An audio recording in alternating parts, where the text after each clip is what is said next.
So hello and welcome to the UCI BMX Racing World Cup. We are here in round number 9. We're in Santiago del Estero, Argentina. It is a packed weekend of racing here. My name's Matt Payne. I'm going to be taking you through all of the race action with the one and only, the legend in his own lifetime, or is it his own lunchtime? It is Rich Eames. Good to have you with me, Rich, once again. This track, it is my favourite track of the series so far. Sorry guys if you were at one of the previous rounds, but this is amazing. And it's in part because of where we are. We are here in Santiago del Estero, in the heart of Argentina, the 12th biggest city in Argentina, with links across to the Rio Grande. Lots of great architecture, including its Gothic church in the middle of town, mixed with the current modern architecture as well. It's a real cosmopolitan city. And Rich, you've had the pleasure of being here and seeing this track. Is it as good as I've been raving about probably for the last 2 weeks? Yes, it's a very, very raceable track. It puts out some supremely good action, and I'm expecting that actually to continue here in round number 9. And the weather is, again, great weather. If you haven't watched the previous rounds, you'll know that the weather has been variable. It's 27 degrees. We've got 14 km/h wind, so that's about 6 to 8 miles an hour, depending on how it's going to be blowing. And it's absolutely blazingly sunny. And it's produced some great racing so far in the first rounds, in our last chance qualifiers, and it also means that it's going to really mix things up, I think, today with the way the track is riding. Now, in the under-23 standings, Tessa Martinez is right at the top. The top 3 unchanging in the last round. Big mover Ava Corley, though, in 4th. Yeah, expecting some big things from Ava. She took that win in around number 7, and it's really shot her up the standings, so she'll be looking good as we move in. But yeah, the men under 23 standings, we've just got 9 to 16 there as we look. And Rico Bierman is heading it up though with 958 points. Matteo Colsone took a win in the last round at round number 8, so he's up there in that second spot. But Thomas Materano coming from 10th to 3rd by virtue of taking that win. And what a superb performance from him. Yeah, absolutely rocketing his way up the standings. And in the women's standings, well, this is a two-way battles. The battle for 3rd and 4th between Laura Smulders and Elise Willoughby. And the battle between 1 and 2. And this is the real heavyweight knockout punches that are being traded between Beth Schraver and Sayas Kakibara. In the men's elite standings, Rich, this is incredible, though. Oh, yeah, absolutely. It's a 2-horse race between Romain Mayu and Joris Dode. But they say it's not over till it's over, and that's exactly what happens in BMX. It ain't done till it's done. It's not. So let's dive in with the first of the standings. We saw with that first category, the women's under 23, our quarterfinals, 4 quarterfinals at the first of our heats, including Ava Corley, who we mentioned, who has moved up into 4th place in the standings. She's in gate 1. The riders lined and being readied for race start. Okay, riders, railroad start. Riders ready, watch the gate. First of the women's quarterfinals underway, heading down the hill. Ava Corley on the inside. It was Isabel Schramm who didn't get the best of starts though, and she's in there in about 6 as they go into turn number 1. But as they head in and out of the turn, it is the winner of round number 7, Ava Corley of the USA, out there in front. That looks like Heiko Gomez in there in that 3rd spot. Valerie Vossen in the mix as well. So the Belgians really up there. Medina of I think it's Colombia in and out of that final turn. She's in there in that 2nd spot, but there's no doubt who's leading it to the line. It's going to be Ava Corley of Team USA taking the win in that first quarterfinal. Agudelo Medina in 2, Gomez in 3, Vossen in 4. Business as usual, I think, for Ava Corley. Business as usual, absolutely blisteringly quick and moving so fast there, Rich. Really, really impressive. She's held that form that she's had. She's gone through the previous 2 rounds where she was really flying, coming to this and repeated it. And that is that is ongoing because it's okay coming from nowhere, but the pressure was really on this time round, but made the most of gate one. Yeah, the start really was key in that one, and Eva got a great one. As you can see, she was hole shotting into that first turn. The Belgians were there in 3 and 4, just in a really nice position because there was a gap to the Colombian rider in there in 5 and Isabella Schramm of Australia in 6. Meanwhile, Eva Corley was taking the win. She's opened up her account for round number 9 with a win in that quarterfinal, and that'll give her confidence going into the next round. A 34-1-7-1 for Eva Corley there. The time's important, of course, because it does determine their positioning and their choice in picking the gate. So that is the first of our quarterfinals done and dusted. On to the second. Tessa Martinez, the world champion, the series leader, with Bissing, Pascual and co. And watch out for Isabel May. Absolutely cracking rider. And interestingly, I think choosing to move herself out a little bit there. Yep, moves herself out to gate 7. So let's see what she's got.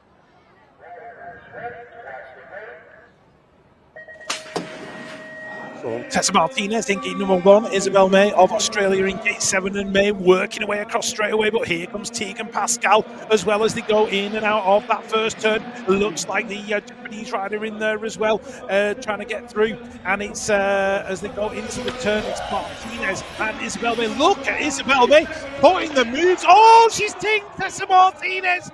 She was going for the move. She wanted the lead. She really wanted to show what she was made of, and she's come down. Tessa Martinez is back on the bike, and she's in there in 5th. Looks like Vissing's going to get it at the line.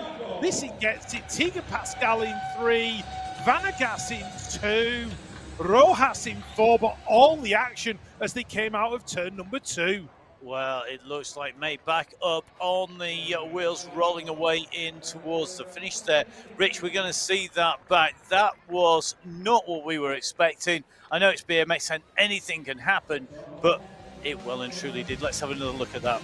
Yeah, it was a really good start from Isabel May of Australia. She got out, she came across Tegan Pascal, really coming across from 8 as well, but Martinez on the inside, gate number 1, leading it into the turn. Vanagas in there as well, and Vissing was in about 5th at that point, and May moved across on Martinez. They touched, and down went Isabel May. You can see the elbows were locking. Martinez went across onto the other side of the 3rd straight, and meanwhile Vissing was taking it to the line with Vanagas and Pascal. Be interesting to see how that one shakes down when they get to the end. And May was in front. She had her elbows out in front there by the time she came in. Didn't see any real movement across from her, but neither from Martinez. He's just rubbing his racing, and it's resulted in Vissing and Munoz, Vanagas, Pascual, as well as Para Rojas going through. May, Martinez, and Yepes Loaiza going out in the series. And interestingly, didn't finish down there for May, but we saw her rolling away in. So, all shock. Yeah, already series mixed leader up. out. Already mixed up. So, quarterfinal number 3, Walker, Williams, Munoz, Carranza Lopez, Fayad Mercado, and Moreno Olarte. Yeah, 2 riders from New Zealand, 4 from Colombia. And we've got to watch out for Williams. She dropped from 4th down to 5th place in the series overall. She'll be looking now to move up, particularly now that we've just lost Martinez out from the series.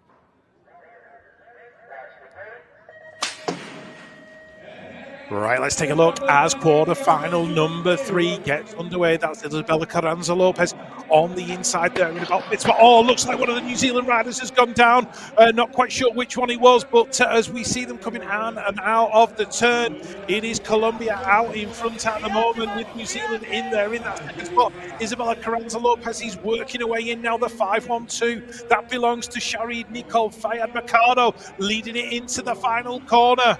So, looks like Mercado is under a little bit of pressure, though, as they come to the line. Is she going to be able to hold it? Looks like the 5-2-2 just sneaking it in the line. That would be Manuela Munoz Velez going through. Mega Williams in there in 3, so it was Layla Walker who went down in that turn.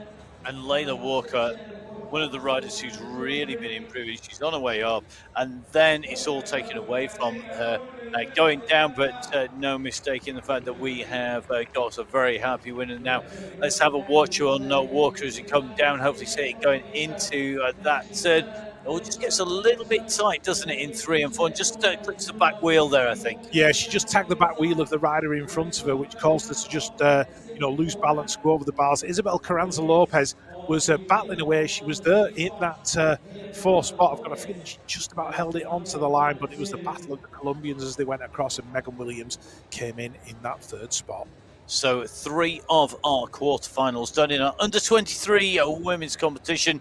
We are going to move on from the third once we have those results confirmed to us, and we'll be moving on when we know, and indeed we do, that it is Munoz, Velez, Faya Mercado, Williams, Carranza Lopez who are going through. As you can see, Layla Walker going in over the line eventually, and looking like she's not too worse for wear. Now, interestingly, going and then looking at Tessa Martinez here, she's not going to be happy down there in the French tent here. This is going to be really, really interesting how she responds to this as we go into the next round, the final round, because it is going to affect her points. And the person who stands to gain the most is Veronica Stariska. Stariska is going to be now thinking, I can get some big points here. This is my chance to get that gap closed down and maybe turn the tide. Yes, Stariska had her own issues in the semi-final in round 8 when she took that tumble, so she knows how it feels to kind of be on the cusp of getting a win and then having it cruelly taken away from her by an incident that's outside of her own volition. But as we look at the riders up there, Veronica Stariska on the inside, Mackenzie Gayhart right there next to her, and in gate 5, Emily Hunt.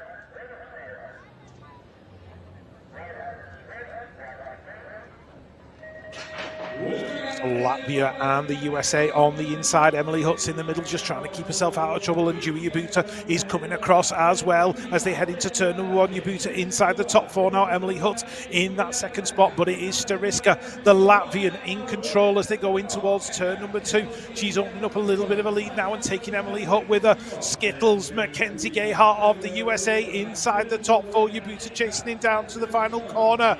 Stariska and Hutt still 1 and 2.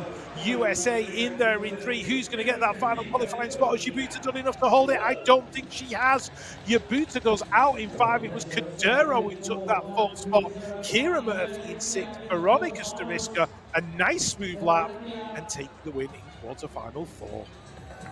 So great racing across the women's under-23 quarterfinals. We watched this back. Stariska really did show that, bar an incident, she has got a very quick start, but she can also hold her position without a problem. She just doesn't seem fazed by anybody coming up behind her. No, not at all. She's certainly got that will to win, that's for sure. And really impressed with Mackenzie Gayhart, because she was almost last going into the first turn, and she'd worked her way into the top 3 as they crossed the line, just behind Emily Hunt. So in the women's under-23, Stariska, one of 11 riders who's been on the podium in the last 7 rounds. 4 riders actually taking a top spot, but we see a different one today again. It is, along with the under-23 men, exactly the same number actually. Riders taking top spot in the rounds, in the 7 of the 8 rounds that we have run. Of course, round 5 not running now. Stariska, Hutt, Gayhart, and Mora going through there. That means that we have our complete roster of under-23 women for our semi-finals. We're going to move on to our men's quarterfinals in the under-23 competition, and the very first heat sees Rico Behrman back in action. Yeah, Rico Behrman's back up there, but he's got the winner of the last round, Thomas Batterano, to deal with. Braden Campbell in there for the USA, and Masuda of Japan on the outside in gate number 7. Riders ready, watch the gate. Behrman and Campbell on the inside, Mascherano in the middle, and he's going to be the first to show as they get towards turn number 1, and it is Behrman. Is he going to be able to bring back the magic and take that win in round number 9 of the UCI BMX Racing World Cup here in Santiago del Estero? He's leading into turn number 2. Braden Campbell's going well in 3. Where is Thomas Matterano? He's back there in about 4th or 5th at the minute, making his move now as they come towards the final corner. Oh, Matterano up the turn. His challenge is done. That's all mixed up. He's got a bike tangle in the back of his own. Behrman gets it. Then Salazar Guerrero in 2. Braden Campbell in the 3. Who's going to get that 4? Because it all got mixed up as they came out of the turn. We'll have to wait and see who's picked up that 4th spot. Rico Bierman clear of all the trouble, and Thomas Maturano tried to make that move in the final corner, and it all went just that little bit pear-shaped for him. Well, that was absolute carnage, and that is why it's so important to go clear and stay clear. Let's watch this back. Rich, take us through the action here. Yeah, Bierman going well on the inside. Braden Kemble didn't quite get the start that he wanted, but he was in an inside position, and he just managed to avoid the white line as he went into turn number one. But this is where all the action happened. There was a touch of elbows. The rider went down next to Maturano. That started a chain reaction. He ended up with the bike tangled up in his back wheel, managed to kick it clear. Meanwhile, Bierman was taking the win. I've got a feeling that Maturano did actually hang on for that fourth spot. That's Matteo Villalba picking himself up. But yeah, all action in the first of the quarterfinals for the men under 23. Well, let's see if that result stands as they came over the line. I'm sure the commissaires, race referees will be looking at that and just keeping a quick check. And they'll have had a look back at the action. Maturano being credited with that fourth place.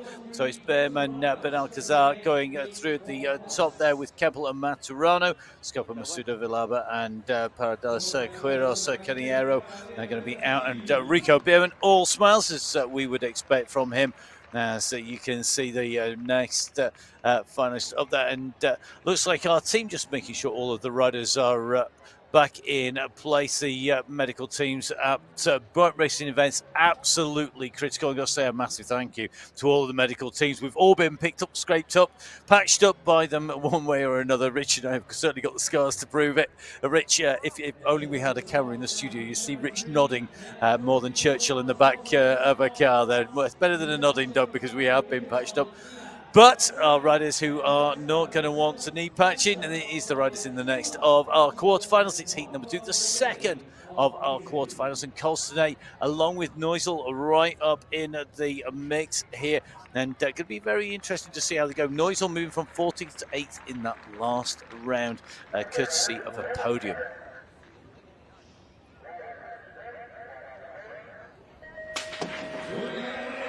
Colton Neusel heading down the hill. Ramirez not with the start that he wanted. And where is Renato da Silva of Portugal? He's on the outside working his way into a top 4 position right now. Is he going to get pushed high up the turn? I think he did. He's back there in that 5th spot. Matteo Colsonate out in front. Looks like Renato da Silva's not managed to get over that second jump on the second straight, so his lap is over. But out from Matteo Colsonate, Garcia Pinto leading it out. Marek Neusel there in that 3rd spot, so they're really spread out in this one. But there is no doubt in the man who will cross that line. It will be Matteo Colsonate taking the win. Garcia Pinto in 2, Neusel in 3, the final qualifying spot going to the other Brazilian, that's Zimmerman. So Matteo Colsonate quickly off to start his cool-down process. So Colston with 4 podiums so far. He's got 2 seconds of 3rd, and of course that win last time around. And that really seems to have spurred him on. I mean, talk about confidence breeding confidence. It certainly looks to me like he is absolutely on fire and just didn't seem fazed by the fact he didn't get the best of starts. No, he didn't. Radaeli came across from the outside. He was doing pretty well. He was there inside the sort of top 4, got pushed wide. Oh, meanwhile, 2 riders went down coming out of that first turn. I think one of them was Ramirez. That mixed it all up. Colsonate and Garcia were away 1 and 2. Neusel was in there in that 3rd spot, but they'd been absolutely spread out by that point. And Colsonate took it across the stripe. Garcia going through in that 2 spot, Neusel in 3. So Colsonate just going to spin his legs down, change of seat pin. You can see that seat post, the longer one, to keep those legs stretched out and try and be able to put them in a position to get that lactic acid spun away. And Colsonate, as you saw, through with Garcia Pinto, Neusel, Maresco, Zimmerman, also making his way through. Another rider who's had a great previous round. He went from 69th to 26th. In the last round, so he's a man on the move upwards as we go on to the 3rd of our heats. Asmus and Maturano with Elton Marsalek in there, Kudlow Williams in Moran as well, but Marsalek, he's been the rider I've been watching really closely, and he's yet to just quite get there. Yeah, the former European champion, he's certainly got plenty in the tank, so we'll see what he's got. He's there in gate number 4. Also got my eye on Jesse Asmus on the inside and Justin Cutter Williams in gate 6. Riders ready, watch the gate.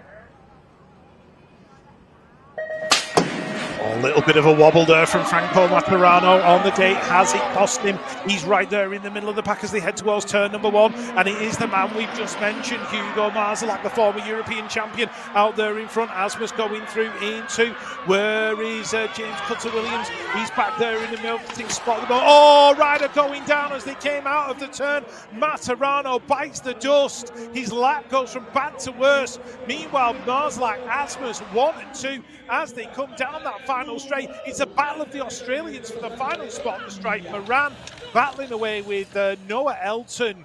That's gone to a photo finish, but Franco Maturano, it didn't start well and it got worse as he came out of turn number 2. That was an absolutely explosive failure there on the way through. He came down so heavy and looked almost like that was an equipment failure, but that would be a very rare thing indeed. He certainly came down with a bang, and I'm sure we'll have a little bit of a look back at the race. It wasn't just about that on the way through there. As Rose came down, and Marslik really going up to the front and keeping himself out of trouble. Cutter-Williams at this stage for the United States getting pushed back into 6th place, but then, I just got it wrong and basically high-sided as the bike went flying across and took out Williams. Yeah, the bike slid away. You watch the back wheel skip out. He puts the power down. Out it comes. That just sent him over the top, which messed up the Australian rider on the way past. I think that was Noah Elton. That allowed Oliver Moran to catch up, and I think Oliver just nipped it at the line.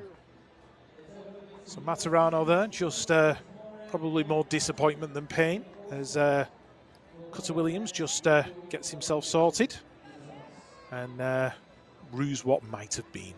Yep, the bike cutting his day short, and as you can see, did not finish, but back up and rolling once again. Here we go, get ready for the next round. So Marzalek, Asmus, Santa Moreno, and Moran going through from heat number 3, which means we're going to move on to the 4th of our quarterfinals. Our riders already lined up. Take us through the riders, Rich. Yeah, we've got Tim Goosens and Callum Russell occupying gates 1 and 2, Federico Capello in 3, Casper Piepers in 4. So that's 4 of the heavy hitters from the under-23 age group in those first 4 gates. Franco Santiago Marina, Bennett Greenoff, Lautaro Merlo and Jack Greenoff in there as well. So New Zealand and Argentina well represented. I've got my eye on Callum Russell in gate 2, but Casper Piepers certainly capable of winning this quarter-final. So Russell, the first to rise, a rider who has not had the most straightforward run through here either, has he, Rich? No, we are about to see what he's got. Okay, riders, random start. Riders ready, watch the gate. Gate drops on the last of the quarterfinals for the men under 23. One rider's gone down on that first straight already as the exited that first one. But it's Goosens and Russell 1 and 2. Capello's in there in that 3, but Russell's worked his way into that first spot for the rider from Great Britain, leading out the last of the quarterfinals here, round 9 of the UCI BMX Racing World Cup in Argentina. In and out the corner, Callum Russell, Tim Goosens, they're going to go 1 and 2. Capello's going to get the 3. Who's going to get that 4 spot? Casper Piepers in there as well. Piepers gets that final qualifying position, but that was a very, very smooth and structured lap from Callum Russell. Smooth and structured, that's something we don't hear every day at Santiago del Estero on the way through. Looking back at that, watch gate 2 here, Rich. We're not going to quite get to see it. Gate 2 for me just looks to be a little wobbly. Now, is that just the riders? But Callum Russell wasn't very settled there, and that's the same gate where we saw Maturano have that same little issue. They're identical, aren't they, all the gates? There shouldn't be a reason why one particular gate is less easy to stay stable on. Yeah, I think it's just one of those rare situations where you've had 2 riders in a gate where they've just made that slight little tweak as they've, as the gate's about to drop. There's been a level of anticipation. Just one of those things. I'm sure it won't happen for a 3rd time, but we'll see. Oh, Callum I'm Russell loving that prediction taking by away. you there, Rich. Good luck, mate. Yeah, Tim Goosens in 2 and Piepers rounded out the top 4. As we move on to Women Elite quarterfinal, number 1, Bethany Shriver, Peyton Ragnar, Zoe Clayson's Malin Kelstrup. Good to see her back. Manon Valentino in there as well. And we've got Singalani and Camille there, I think, as well. So, Women Elite quarterfinal 1, ready to go. Riders ready, watch the gate. inside it was the world champion Bethany Shriver, and Zoe Clayson's in there in that second spot, and the USA's Peyton Rydnall going through in that third spot as well. And as they head down the straight, it looks like the rider trying to get in is Maylene Kelstrup. Where is she? She's back there in about fifth now, trying to work her way through into fourth. Peyton Rydnall, though, in control in that third spot, just exactly where she needs to be. Zoe Clayson's Bethany Shriver in and out of the corner. Shriver out in front. Clayson's in there in two. Who's going to get the final qualifying spot at the line? It's going to be tight. Let's have a look who's got it. Rydnall in three. Manon Valentino in four. But bizarrely enough, I think Zoe Clayson's did actually wobble then in gate number two, if you watch the replay. Well, we will see our world champion going through smoothly there. Really interesting that Bethany Shriver there, she's a fifth of a second faster down that start than anybody else. And that, it doesn't sound a lot, does it, Rich? But it can be decisive. Yeah, it's a long way in such a short space of time, but yeah, Bethany taking that win, and it's the other championship contender, Saya Sakakibara, who's in quarterfinal number two, but she's got Felicia Stansel to deal with as well. And we see the return of Elke van Hoof, who did race in the last round due to a bout of food poisoning, so let's hope she's fully recovered. Okay, riders, random start. Riders ready, watch the gate.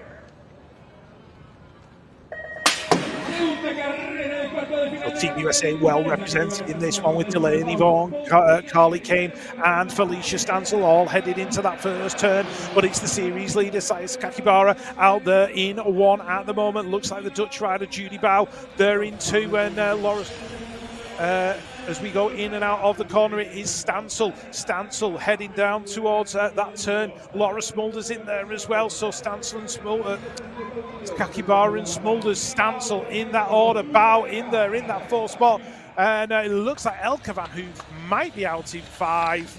Yes, it is Judy Bow taking that final qualifying spot, but a great lap from Saya. Great lap by Saya Sakakibara there. Van Hoof going off in two. Went to the back of the field and then managed to work her way back through. Looked very, very strong as she worked back, but really interesting to watch how she came back in to this. You could just see as they were coming through here, the riders were really having to push to the line. Saya Sakakibara really using the downslope on the landings of the third straight there. She was absolutely millimetre perfect on the landings, taking so much speed through. A 32.566 for Saya Sakakibara. She goes through at the head of her semi-final, her quarterfinal, sorry, and we saw Bethany Shriver going through as well. As we move on to heat number three, Meryl Smulders along with Pahon, as well as Bolly Carrillo, Etienne in there, Tano and Simpson, and Axel Etienne really is coming back into form. Going to be really interesting to see how she goes a podium in the last round, taking third place.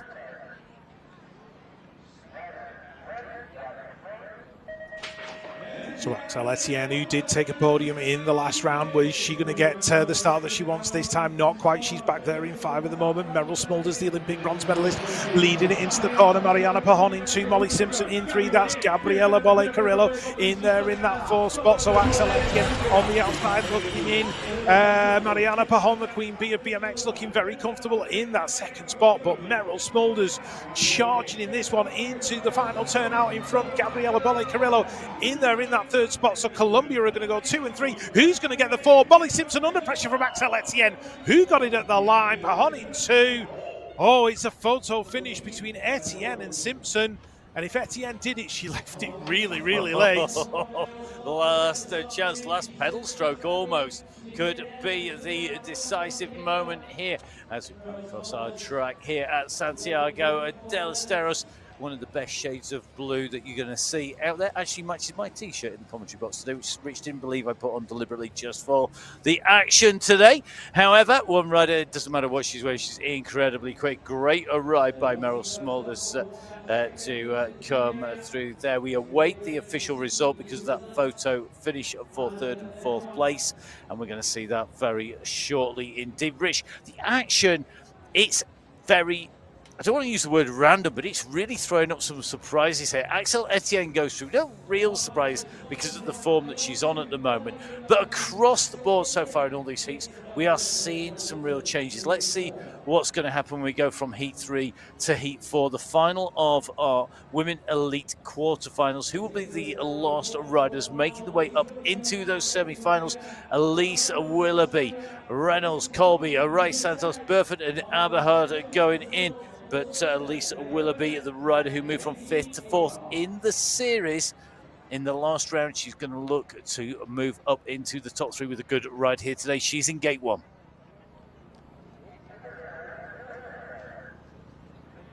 Riders ready, that's the gate.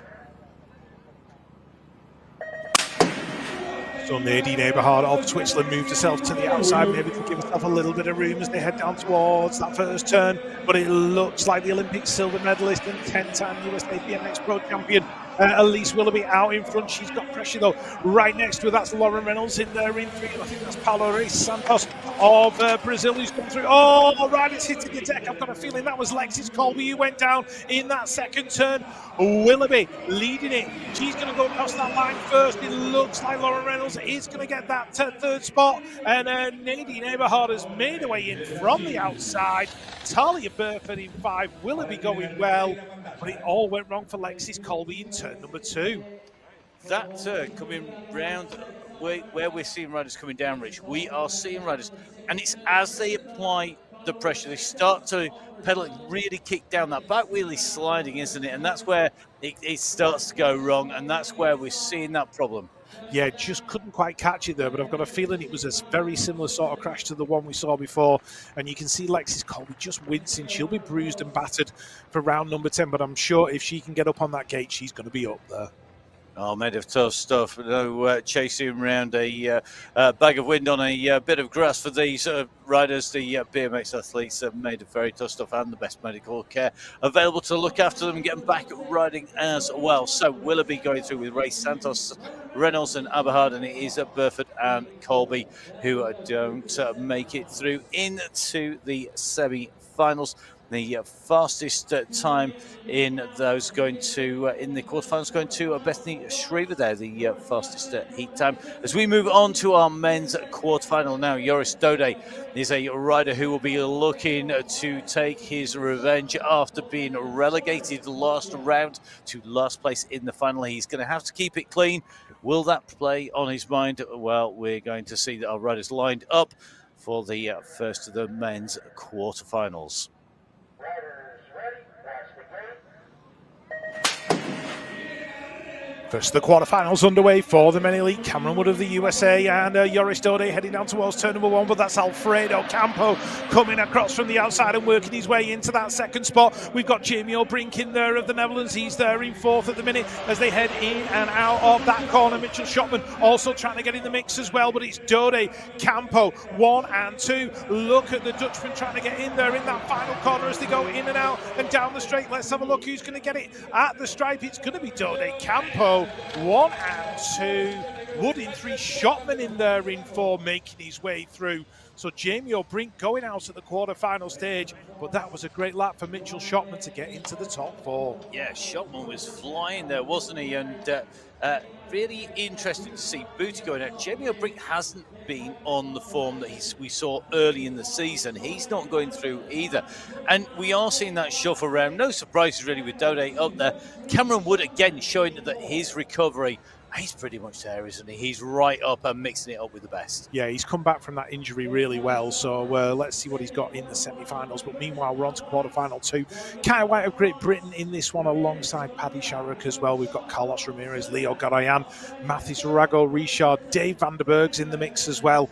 And also we've got Samba Darnan from France. So, yep, this one's going to be interesting. And out in gate number 6, the working man, Bodie Turner.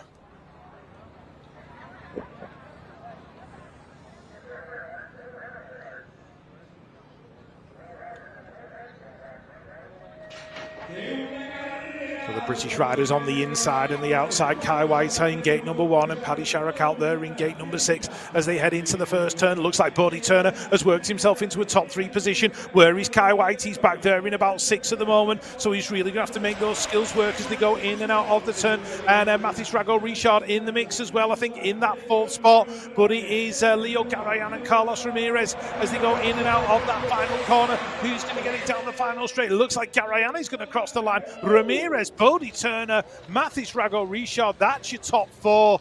Darnand in 5, Vanderberg in 6, and the 2 British riders, White and Sharrock, are out in 7 and 8. That's a big shock.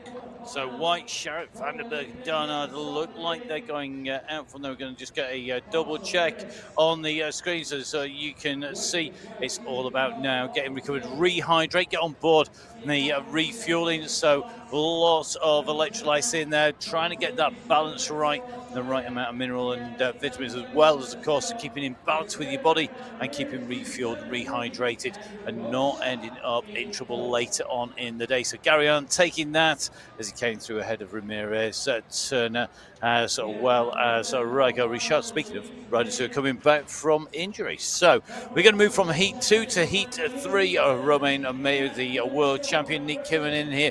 Cullen Isidore, as well as Roman Mayer. We've got Dia Molina Vergara, Fantoni and Cullen as well. And you were speaking to Nick Kimmin earlier on. Yeah, just had a very brief message exchange with him. He said he was feeling better this weekend than he was last weekend. So let's see how that plays out as he's right there next to Roman Mayer.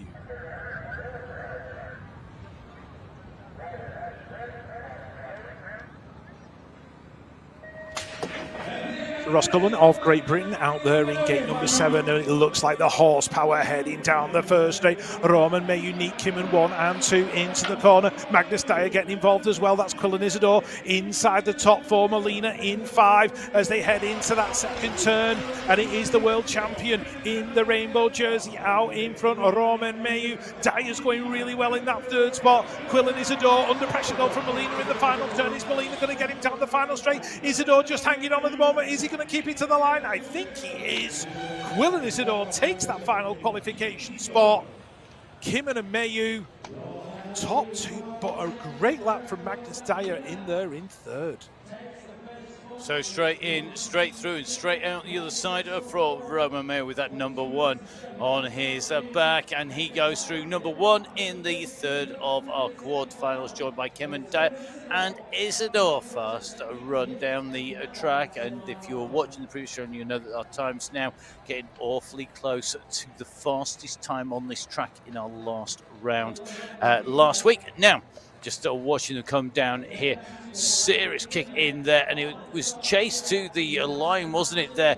Isidore went through in 4. He'll be pleased with that. Didn't show too much there that he was struggling. He was still had the power at the end.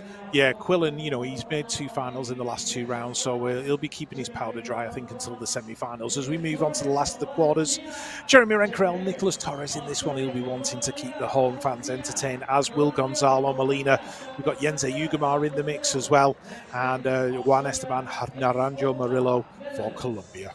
And one name you won't have seen on all of your screens is Diego Arboleda. For those of you who have just joined us, out of action in the 8th finals, taken out in the 8th finals, the running 3rd in the series, not going to be competing at all today.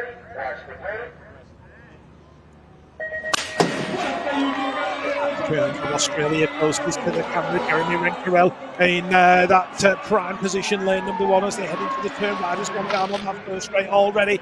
You could hear the clatter of bikes behind, but it looks like the Argentinians are getting in there in that second spot. That's going to be Torres, Renkerel, Torres in there, the Colombian going through. That's Naranjo Murillo in that 4th spot. Here comes the Brazilian riders, Quiros trying to make his move as well, but it's Renkerel who's going to get it. Renkerel takes it to the line.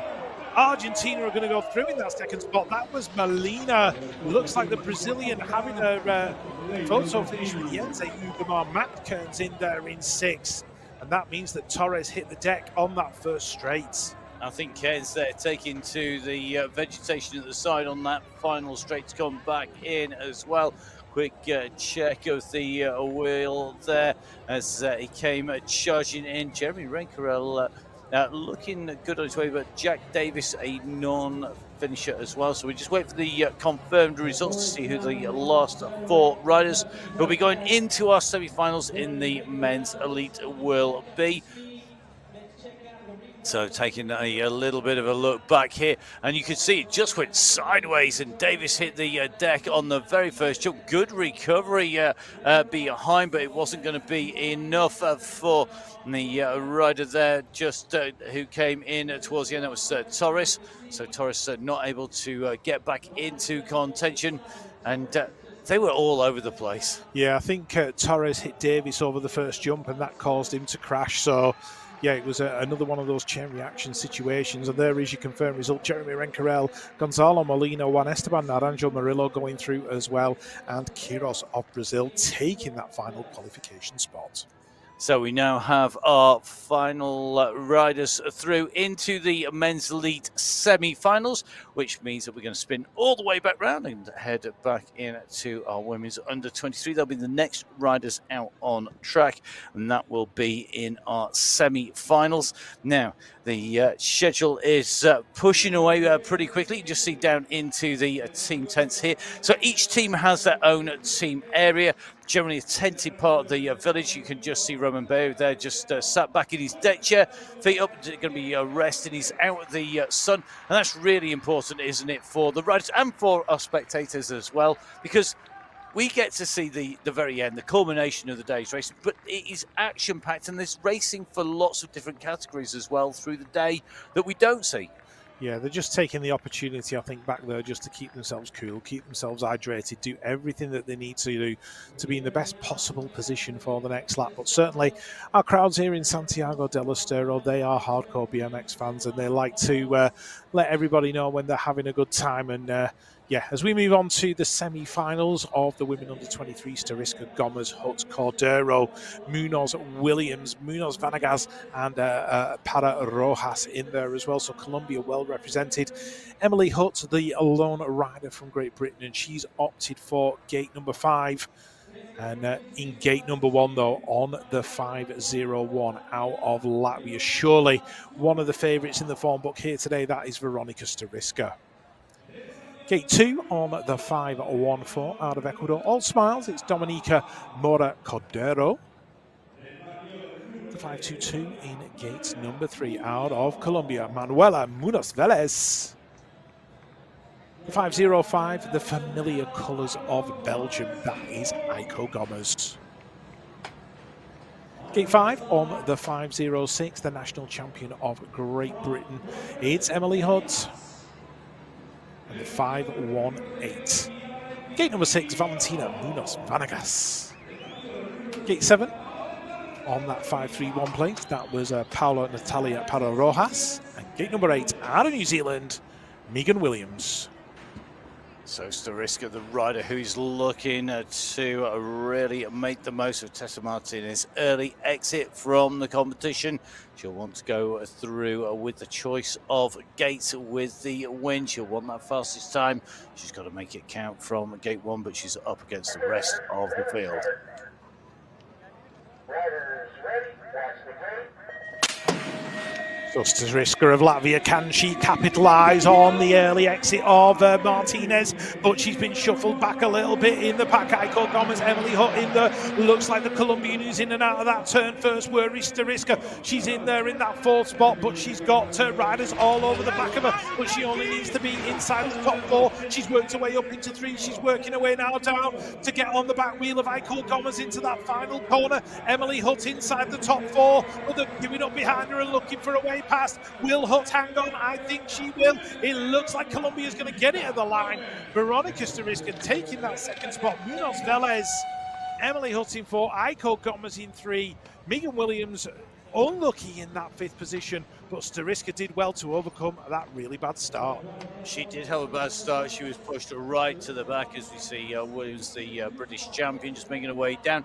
And you could just see that Stariska was almost elbow to elbow with the rider out of gate 2 there. I think that was Maura Cordera.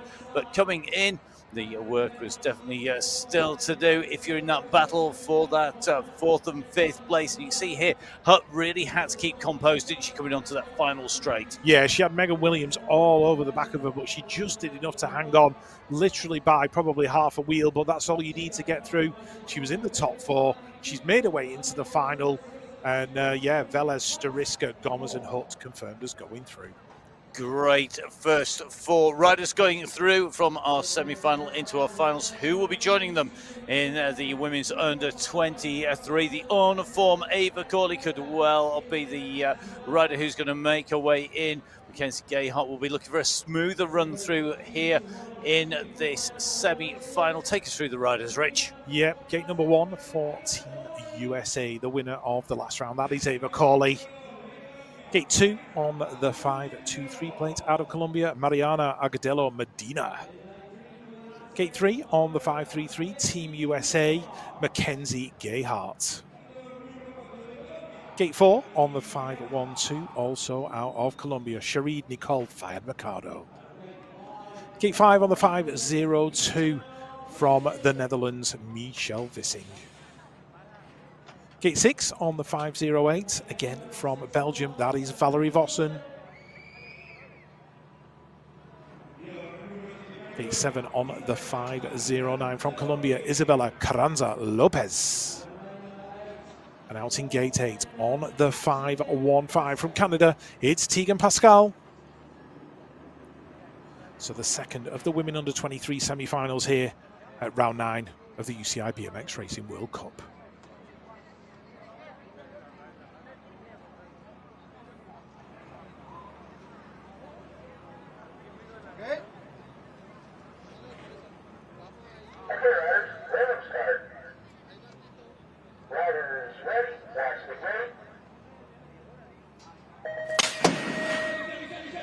Let's have a look as they head down the hill in that second semi-final. Looks like Carranza Lopez and Tegan Pascal from the outside, moving across. Michelle Vissing inside the top 4, but Ava Corley, oh, she's certainly uncorked the confidence bottle, and it's pouring out as she heads into that second turn. Ava Corley and Team USA out in front. Got a feeling that's Tegan Pascal in there in 3. Here comes Mackenzie Gayhart turning on the turbochargers into the final corner. She's going to have to go high-low in the final turn, and she does it. Drag racing down the final straight. Will Mackenzie Gayhart get through? Is she going to take that 4th spot? I don't think she did. Ava Corley with the win. Mercado in 2, Pascal in 3, Medina in 4, and Mackenzie Gayhart just coming up short. And a big loss there for Michelle Vissing, who looks like not going to have made it through yet. Ava Corley, though, absolutely flying. And I think you can see Carranza Lopez going back with Vissing. Here comes Vissing now. And they got tangled up a little bit further back down the track. But as you come around here, you can just see Corley up at the front. She wasn't going to be challenged already, making the most of the track and really working her way through. So Vissing down as it came around that turn, and at the turn coming in here, you can see Corley. I mean, her action on that bike, Rich, it's not absolutely millimeter perfect, but it's just... She just produces so much speed from her action on the bike. Yeah, she's certainly got the raw speed to get the job done. Michelle Vissing making an uncharacteristic error as they came out of that first turn, but she'll be back for round number 10. And there is your confirmed result. Ava Corley going through with the win. Mercado in 2, Pascal in 3, Medina in 4, just a fraction in front of Mackenzie Gayhart in 5. Yep, fractions of a second separating our riders going through. So that is our completed riders for the finals going in to the men's under 23. Who's going to be in their final? 4 riders from our semi-finals going through, and it gets tougher and tougher as we go through each and every round. But we have riders really on some serious confidence boosters over the last few rounds. And I think even in the quarterfinals, Matteo Costanay has got to be absolutely bubbling. Yeah, absolutely. And he's got his compatriot Hugo Marzalak right there next to him, the former European champion on the 511. Very familiar in those pink race pants. That is Jesse Asmus of Australia. The 5-1-2 getting through into the gate number 4 is Federico Capello. Gate 5 on the 515 unit for the USA, Braden Kemple. Gate 6, right next door, occupied by the 525. That is Santiago Santamoreno. He's all business behind those lenses of the goggles.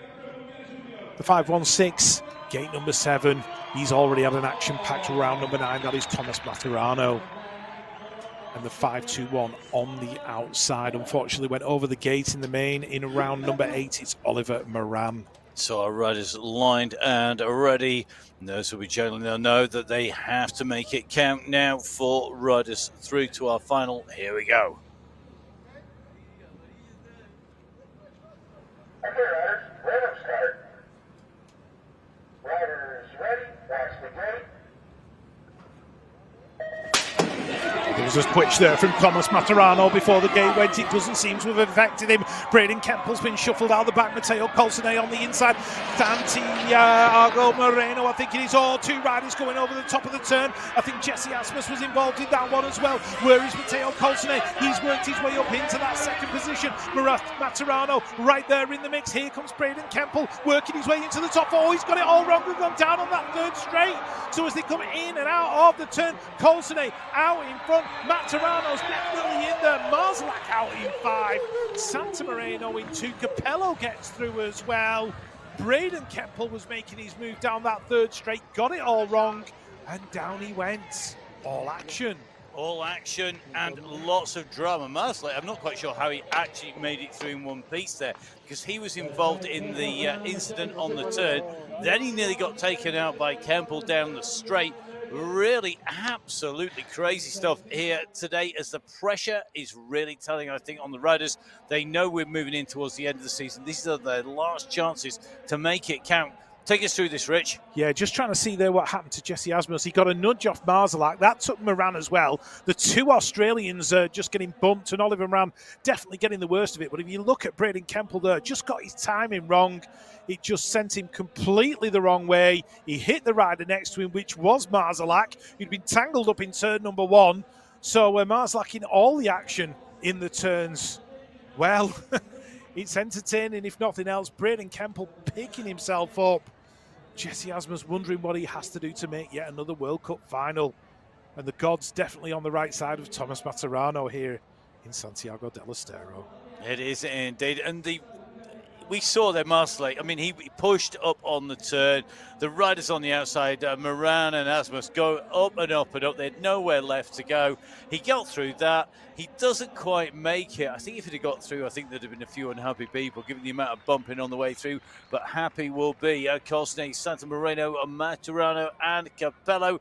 They're the first 4 of our riders through into our finals in the men's under 23. This man will have to get himself back in to gear for the next round, the final round. That is round number 10 here at Santiago del Estero, rounding up a fantastic season of BMX racing, which has, of course, included our World Championships at Glasgow. Absolutely cracking racing there as well. But as you can see, Kemple, he's back up. He's walking his way back off. I think that was a nod of, yeah, I'm actually okay. I'm just going to grab a bottle. And is the bike okay? Well, they're going to find out. But you can see just hobbling his way off to the side there. He'll get some TLC. He certainly came down heavy enough, I think, to be looking at the side of the helmet. And I'm sure he will have a spare one with him. All the riders have plenty of spare kit with them, don't they? Because you just know at some point you're likely to hit the deck. Particularly, this is a long trip, 4 rounds in Argentina. Yeah, it certainly is, and they'll have enough spurs with them to cover them for any situation. And I think Braden Kemple, I think it was bruised pride more than anything else. He'll be a little bit sore for round number 10, but he'll go through his recovery protocols, have himself an ice bath. I'm sure he'll be back for round 10, ready to go, ready to fire, and ready to battle for a podium. So here in Santiago del Estero in Argentina, it's round number 9 of the UCI BMX Racing World Cup. We have just had the first of our semi-finals. We have the second of our semi-finals in the men's under 23 competition to come. That's going to be a really packed build in there as well. Probably going to be just to start the crowds getting the chance to take a little bit of a break, and the sun shades up, the parasols up. No need to worry about it raining here today in Santiago del Estero, and that is an absolutely scorching field. Yeah, this is quite well packed with riders of, the master of the understatement there, Rich. Yeah, and certainly the man to watch in this second semi-final, Rico Bierman of New Zealand. He's not had it all his own way the last couple of rounds. He's going to want to make up for it in round number 9. Callum Russell of Great Britain, a man on a mission. He looks focused, ready and determined in gate 2. The 5-1-3 in gate number 3, Pedro Benazalza Guerrero out of Ecuador. Gate number 4 on the 5-0-6 from the Netherlands, an up-and-coming rider, that is Tim Goossens. And next to him on the 5-0-2, his compatriot already hit the podium this season, that is Casper Piepers. On the 5-2-2, out of Brazil, Vicente Cesar Garcia Pinto. On the 5-10, hit the podium in round number 8, that is Marek Neusel of the Czech Republic. On the outside, the 5-4-1 plate out of Brazil, Lucas Maresco Zimmerman. So a real international mix for semi-final number 2, but there's only 4 riders that can make the final.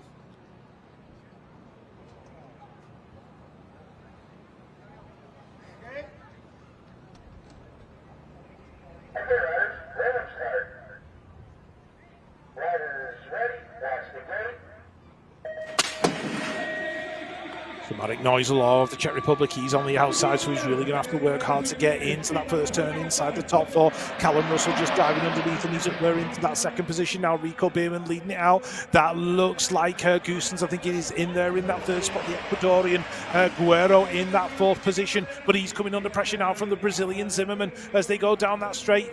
Callum Russell still looking good in that second spot. In and out the turn we go. It's going to be Bierman, Russell. The Dutch riders are in there in 3 and about 6. And I think it was Piepers who got himself through. No, it was Goossens. Goossens in the 3rd spot. Piepers in 6.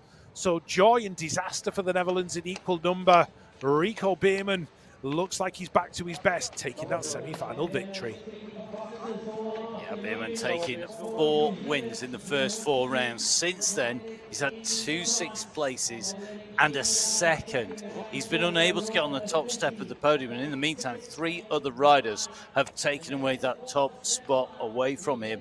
He will want to be back there, but Goossens was looking good. They managed to get himself right up in the mix after what was really not a great start necessarily for the Dutchman there. No, he was right there sort of towards the back, just made his way through up on the inside to the top 4. And Rico Bierman and Callum Russell were 1 and 2, and Guerrero from the Ecuadorian was in the mix as well. And Piepers certainly making the most of the opportunity that he had, taking that 3rd spot. So congratulations to him.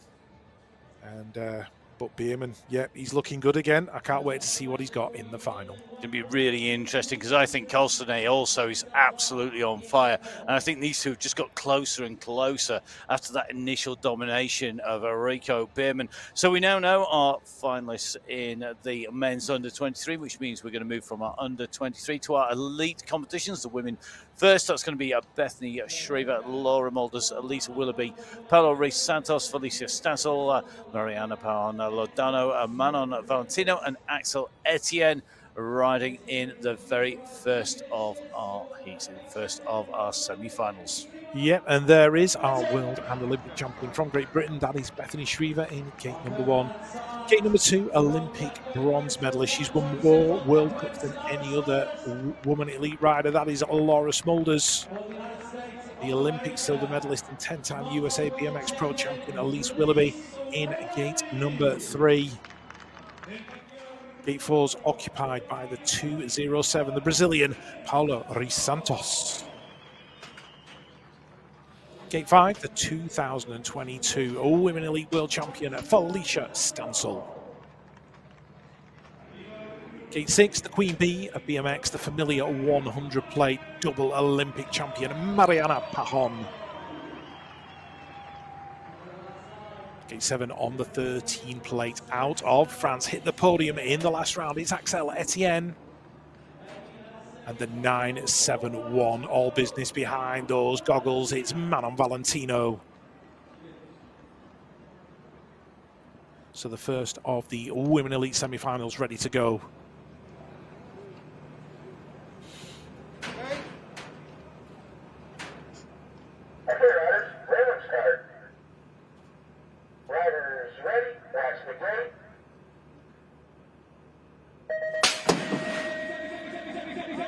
The final one underway. Willoughby's got a good start. Smulders is right there next to her, but Bethany Shriver on the inside. Is she going to be able to make it happen? She's there inside the top two, coming under pressure from Smulders, though there's a big bunch behind Willoughby and Stansel as they go down the straight and into the turn.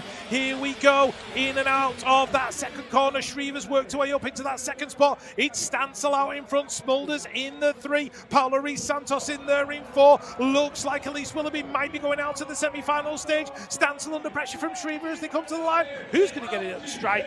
Shriver and Stansel. Smulders in 3, Reese Santos and Etienne. Photo finish for 4.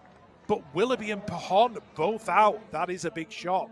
It is. So Willoughby, after moving from 5th to 4th place in the series standings, courtesy of getting a 5th position, being in the finals in the last round, is not going to make it through. And you can see Mariana Pahon, I think you kind of want to do a little bit what happened there. She's it's not like her not to make it through when she was on form, but this start, she just didn't get a great run into that first jump. Yeah, be interested to find out what happened to Elise Willoughby, because her first 3 pedals were absolutely phenomenal. She's ended up back there in 6. Meanwhile, Stansel and Shriver were battling out to the line. Laura Smulders going about her business, very consistently in that 3rd spot, and just a little shrug of the shoulders from Mariana Pahon going, well, can't have it always, and today just wasn't one of those days, but she can always come back for round 10. Willoughby had the fastest start of anybody on the way through, and it just shows you it's not all about that start. It's important, but it can be just as important to nail it absolutely everywhere else. Our top 3 or 4, Shriver, Stansel, Smulders and Reese Santos. Who's going to be joining them? Well, we have the series leader, a woman absolutely on fire at the moment, Sayaka Akibara, with Clayson Smulders right now. Reynolds about Arbor hard along with Bolly Carrillo. Going to be interesting this, see who goes through. Yeah, and there is the series leader in gate number 1. That's Sayaka Akibara of Australia, the 22 Olympic bronze medalist from the Netherlands. All smiles, that is Meryl Smulders. Gate 3 on the 65, the European champion from Switzerland, Zoe Claessens. Gate 4 on the 15 plate for Team USA, Peyton Ridenour. Gate 5 on the 6 plate. We're in the green and gold of Australia. It's Lauren Reynolds. Next up on the 388, out of the Netherlands in gate number 6, it's Judy Bow. Gate 7 on the 14, representing Colombia, Gabriela Bolle Carrillo. And gate 8 on the outside for Switzerland, Nadine Eberhardt. Second semi-final, Women Elite, round number 9 of the UCI BMX Racing World Cup. Who's going to take the win?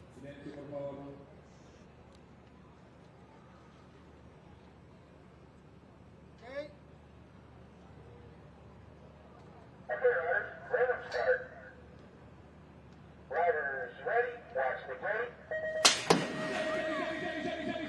8 riders heading down the hill. Sayaka Akibara on the inside. Meryl Smulders just getting boxed that little bit. Here comes Judy Bow working her way across. Lauren Reynolds diving inside the top 4 as they go in and out of the turn. Bolle Carrillo getting into the mix as well. She's worked her way into that 4th spot. She's battling with Judy Bow and now trying to get round the back of Lauren Reynolds and just steal that 3rd spot away. But it's Sayaka Akibara of Australia. Meryl Smulders in there in 2. Bolle Carrillo, is she going to steal the 3 away from Lauren Reynolds? She has. These 4 looking like they're going to go through, but Sayaka Akibara taking it at the line. Meryl Smulders in 2, Gabriela Bolle Carrillo in 3, Lauren Reynolds in 4. Zoe Claessens, the European champion, she's out in 5, but we're set for a battle royale in the final as Sayaka Akibara goes through to match up again with Bethany Shriver. And that semi-final, half a second quicker. Wow. really fast move, and you just stayed out of trouble as well. I think it was key there. It was a smooth run at the very front of this, really tight behind. You could just see Reynolds have been battling all the way through, not wanting to lose ground as they came in through. Great ride by Bolly Carrillo as well. Klesser's getting pushed down, and Peyton Renaud not recovering from the early issues in her start there. So it looks like we're going to have the two big favourites up against each other along with the rest of the race field. Looking forward to that. As we move from our women's elite semi-finals, we're going to move across to our men's elite semi-finals.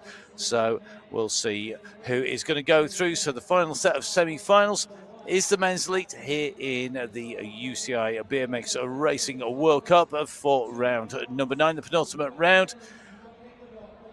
I'm not going to ask you, Rich, who's your pick, because that would be utterly mean, because to be honest, it could be pretty much anyone. Yeah, it's really good to see Joris Dode in gate number 1, the series leader. There he is. Certainly enjoying the best season of his career. I think he's there in gate number 1. And Nick Kimmen on the 313, the European champion and Olympic champion. Gate number 2, he's abandoned gate number 8. He's gone for convention and gone to the inside. Gate 3 out of Ecuador. He's come up short in 2 World Championship semi-finals, but he's got some speed. That's Alfredo Campo. The little magician Carlos Ramirez, capable of making the magic happen in a final corner. Will he have to do it in this semi-final? The 215, desperate to impress the home fans. They'll be going wild for Gonzalo Molina.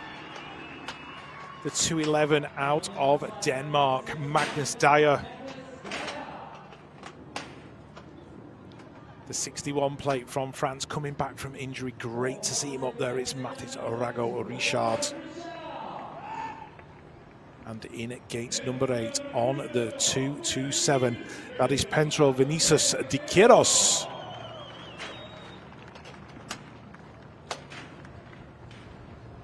First semi-final, men elite here at the UCI BMX Racing World Cup.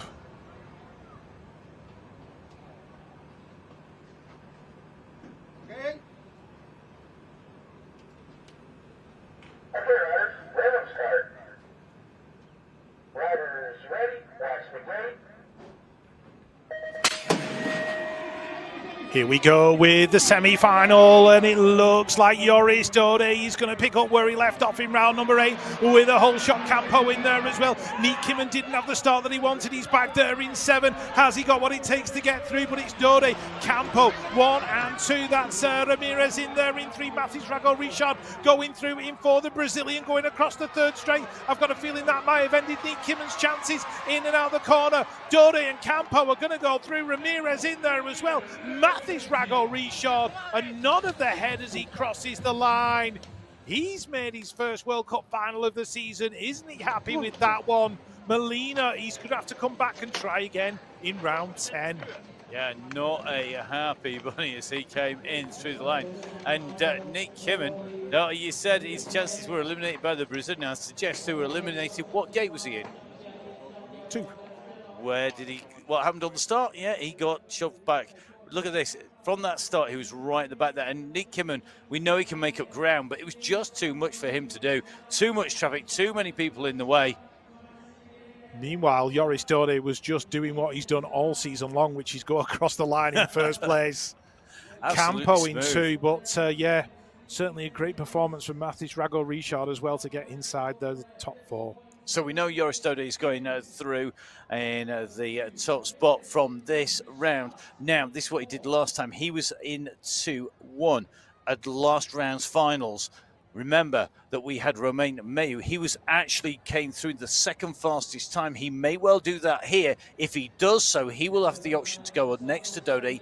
Last time out, he took the option of moving to gate 3 to be away from Dode, and it paid off in spades because it meant he could go through cleanly in the final. Will it happen this time? Well, he's got to get through this, the 2nd of our men's semi-finals. It's going to be really interesting to see how this plays out once they get there. Well, he's looking cool, calm and collected. The goggles are just hung on the bars at the moment.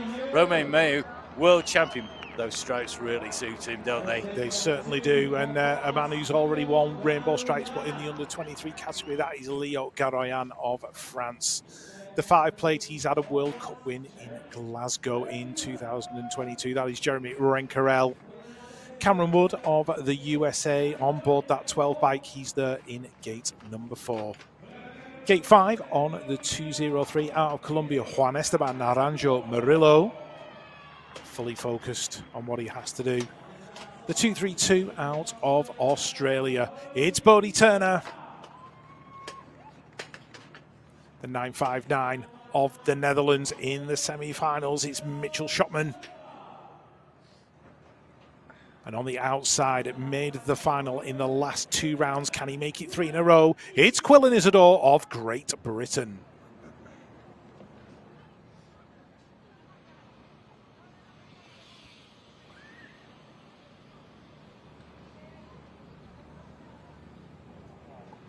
So the inside 3 gates occupied by the French. Let's see. Okay, riders, random start. Riders ready, watch the gate. So it's France 1, 2 and 3 on the inside. Will it be France 1, 2 and 3 across the line? Cameron Wood's got a great start. He's going to sit in that second spot as they go in and out of that first turn. Quillan Isidore of Great Britain back there in 6th, but it's Roman Mayu leading it out. It's France, the USA. That's Renkerel in there in 3. Who's got that 4th spot? Mitchell Schotman of the Netherlands coming out of nowhere, working his way into a top 4 spot. Garoyan, oh! Schotman slides out, takes Garoyan with him. That's going to put Quillan Isidore in 5th, I think. Not quite enough. Clearly, Jeremy Renkerel heard what went on behind. Roman Mayu and Cameron Wood going 1 and 2. And did Bodie Turner, the working man, make his first World Cup final of the year? Could well be the case. It was so close on the line there. So Mayu stayed out of trouble. Wood, well, still shaking his head. You can see just how much damage has been done to those bikes. Absolutely spinning around, flying around as they went through. But that was a cracking race as they came through and down in to the finish. Garoyan's back and picked himself back up again. Not to be his day. And it was a fantastic move, wasn't it, by Schotman that got him up there. It put him in, but he was so on the edge, and that's what cost him in the end. Yeah, look, he came across from gate number 7, and but the start for me, the best one was Cameron Wood, and as they went into the final turn, Schotman, he just carved it a bit too hard. The back wheel disappeared from underneath him. That took Leo Garoyan with him. Meanwhile, the Colombian was battling with Quillan Isidore, and Bodie Turner, I think, just doing enough to come across the line inside the top 4. Mitchell Schotman picking himself up. By his own admission, he's probably not had the season he was looking for. And he was on the verge of making that final and just boosting his confidence. And the bike disappeared in the final turn, and that was it. Game over. Well, Roman Mayu goes through a 31.36. May well be that he's not necessarily going to be lined up against. We're going to just take a look. Could be that, in fact, he is. I think they're going to be in 1 and 2, Dode and Mayu. So looks like this they could be an intriguing gate pick when we go into our men's finals. But we're going to kick off our finals with the women under 23 finals. Stariska with the most to gain here with the world champion out. She's going to be watching to see what happens. But this is the rider on form. She's looked imperious on the way through, and she gets gate number 1. Yep, gate number 1 going to Ava Corley of the USA. A 5.22 in gate number 2. It's Manuela Munoz Velez. Gate 3, also out of Colombia. On the 5.12, Sharid Nicole Fayad Mercado. Gate 4 out of Belgium on the 5.05, the former world pump track champion. It's Heiko Gomez. On the 5.23, gate number 5 from Colombia, Mariana Agudelo Medina. Gate 6 on the 5.15 out of Canada, it's Tegan Pascal. Gate 7 for Great Britain. On the 5.06, Emily Hutt. right on the outside. Gate number 8. Will it pay for her? It's Veronika Stariska of Latvia.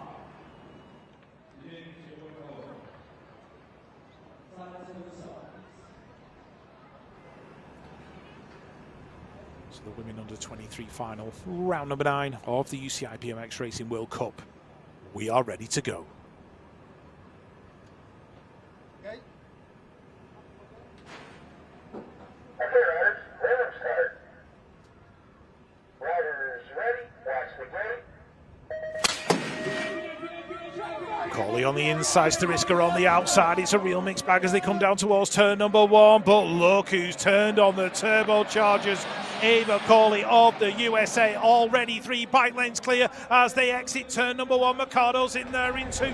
That looks like Heiko Commer's in 3. And Veronika Stariska back there in about 5, but battling hard. Emily Hutt in 7. One rider, I think, going down in the turn. But as they come to the final corner, there is no doubt who is out in front, taking another World Cup win. Ava Coley of the USA crosses the line. A brilliant performance from the American Mercado. Gomez Stariska, photo finish for the podium. Emily Hutt in 6, but what can we say about Ava Coley? Legend in the making. 100%. Absolutely. Came in here. She would been a known marked woman all the way through. She got gate 1. She knew what she had to do. She delivered. It's one thing knowing that that you're the favorite, that you're under pressure. It's another thing being able to deliver under that pressure. She looked like she absolutely loved it. She had time to celebrate on the way down there. She could have picked up an ice cream on that finishing straight. The gap was huge. Yeah, she did such a good job. Her start was unbelievable. She came out of turn number 1 and she had 3 bike lanes to play with, and that's pretty much unheard of in elite championship level racing. In the meantime, the Colombian was in there in 2. Aiko Gomez in 3. Veronika Stariska desperately trying to work her way through into a top 4 position. Emily Hutt back there in 6. But there was absolutely no doubt the smile was on her face before she even crossed the line. Ava Coley knew that was the performance of a lifetime, and she's delivered it here in round number 9 of the UCI BMX Racing World Cup. And a little bit further back, it is that sprint in for the positions behind. And do you know what? It was close. 3rd, 4th, and 5th were all very close together. And Stariska, I think, has grabbed herself a handful of points there. It was close. Look at that. They're on the same time. Stariska being given the nod ahead of Agudelo. So that is going to mean that Stariska has gained herself a few more points in that battle. She'd have dearly loved to take top spot, but there was no stopping Ava Coley. So great ride by Ava Coley, who came here as favourite. Let's see what Ava Coley has to say. She's going to be down for an interview right now. Congratulations, a 2nd World Cup win, and it's your 2nd here in Argentina as well. You really ran away with it there. Just talk us through how you came through with the win. I mean, I kept the mentality going all weekend. I've had the same goal. It's hard to, with 2 back-to-back weekends, to come back to the same track with the same goals, especially with how awesome of a weekend I had last weekend. And that breakthrough was all that I needed, and I'm happy to put another win under my belt now. It really has been a breakthrough couple of weekends for you. Can you put your finger on why? Is it the course? What is it about this couple of weekends that's really suited you? Mindset, you know, it's a totally different style of racing and definitely something I'm not used to, and I've put in the work mentally and we're getting somewhere.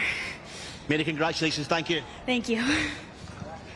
Great to hear from Ava Coley there. You can see she was all smiles at the top of the gate before we even set off down, and she really made this count, diving down the straight, and really, as Rich said, 3 bike lengths as she came into turn number 1. Behind it was an absolutely frantic battle for those positions that went right down to the line, and one wrong move could have cost somebody very dearly indeed, but a very well-deserved podium set of riders with Ava Coley heading them up and getting the congratulations over the line. So we have three amazing riders in our top three.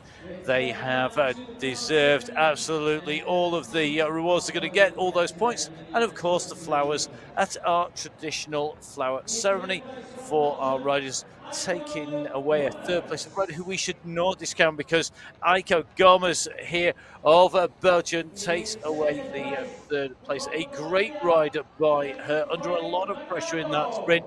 She takes third place, a fantastic place for Sherry Nicole Mercado of Colombia, taking a second, but no disputing top spot. And that is Ava Corley of the United States, your race winner here at round number 9 of the UCI BMX Racing World Cup. Your top three: in third place, Aiko Gomez; in second place, Sherida Nicole Mercado; and your number one, your winner here of round number 9, the penultimate round, Ava Corley. What a fantastic race. Lots of drama behind Ava Corley. She was, though, a long way in front. Yep, great performance from Ava. I'm interested to see what that does to the standings after round number 9, but that is yet to come as we move on to our next final, which is the men under 23.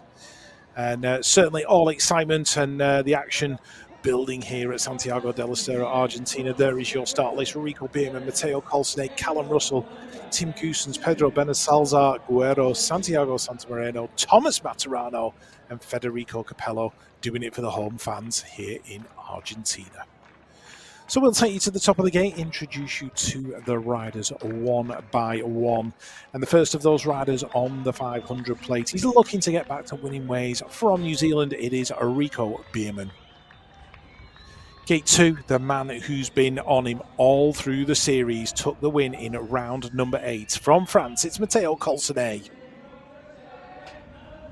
From Great Britain on the 508 plate, still seeking his first World Cup win. Will it be today? It's Callum Russell. The 506 out of the Netherlands in gate number 4, it's Tim Goosens. Gate 5 on the 513 from Ecuador, Pedro Benalcázar Guerrero.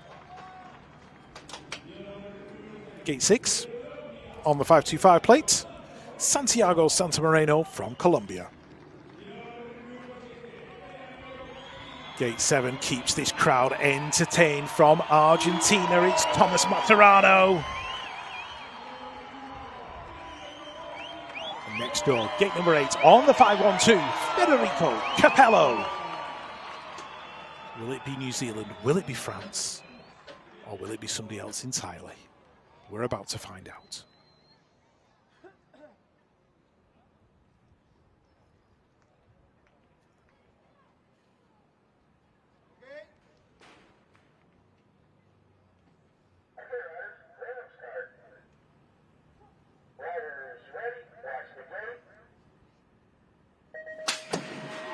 Round number 9 of the UCI BMX Racing World Cup Men under 23. The final is underway. Callum Russell's been shuffled back to about 6th spot. Who's going to get the whole shot? Rico Bierman of New Zealand. Maturano in there as well in 3, battling with Goosens. Here comes Russell working his way into the top 4. Mateo Colsonay's there in 5, but looks like he's going to come back to winning ways. Rico Bierman of New Zealand in and out the final corner. Looks like he's going to be back on top of the podium. Bierman gets it. Goosens in 2. Who got the 3?